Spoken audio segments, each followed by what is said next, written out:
I found it really interesting that, with the Invisible Man, it's such a classic horror character, and with the modern twist of using technology. Right. And so, especially a part of your generation being so close with the technology, has it made you look at how these technological advances we've had, how it could be used for bad? Yes, that's scary. Like, it's scary to think about someone being able to, one, be very intelligent, and then have all this power and have money to be able to ruin your life. And he did that through his intelligence with the technology field. But I mean, I think the technological advances that we do have now have been very beneficial to us, but I think it's also like kind of a downfall. Like, even with social media, which is like simple, it can be a very dark, scary place, and then it also could be a place of education and where you get to showcase yourself to the people you love or the people that love you. So to think about it, it is kind of wild. But I'm glad that The Invisible Man like really touched on that. I feel like even though our movie was a genre piece and it was scary and it's supposed to be a horror film, I feel like it was very grounded and very real, and I appreciated that. And how was it working with Aldous Hodge, who plays your father in the movie? It's so important that we see, this beautiful representation of fathers with their daughters. So I really wanted to know what that experience was with working with him, and then the impact of both of your characters presenting positive images of the Black family. Yes, I mean, I love that it wasn't stereotypical, because like it could have very well been a storyline where Cecilia goes to her best friend's house and her best friend is a woman and she has a young daughter and the father's absent. Right. But it wasn't that, and I love that. Even though it was a father-daughter relationship, it wasn't a stereotypical reason for why the mother was not in the picture. She had an illness and unfortunately she passed away, but to have that depicted of like, there are some single fathers that are African American who have young girls who are doing the darn thing, and they're raising these young queens, and I feel like that's important to see and it should be seen more.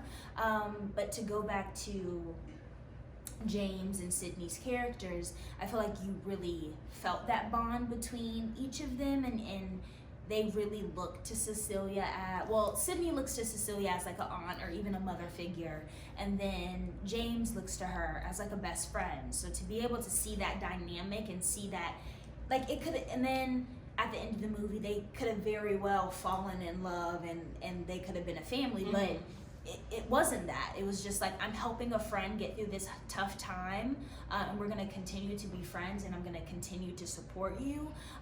So I think Lee was very intentional with picking each detail, even though the father and daughter relationship wasn't something that was like outwardly talked about. I feel like people noticed it and appreciated it, and I know I did, because someone brought up in an interview that it wasn't stereotypical and it could have very well been.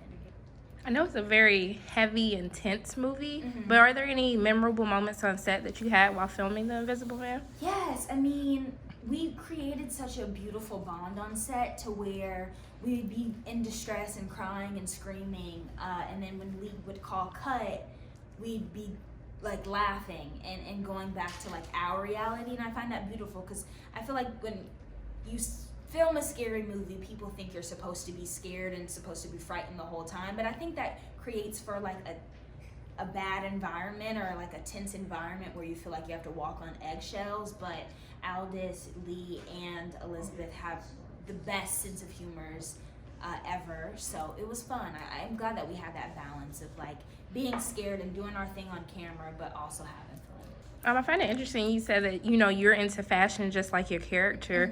Are there any other similarities? And then also, too, putting yourself in your character's shoes, like, do you feel as though you would have handled that situation in the same way?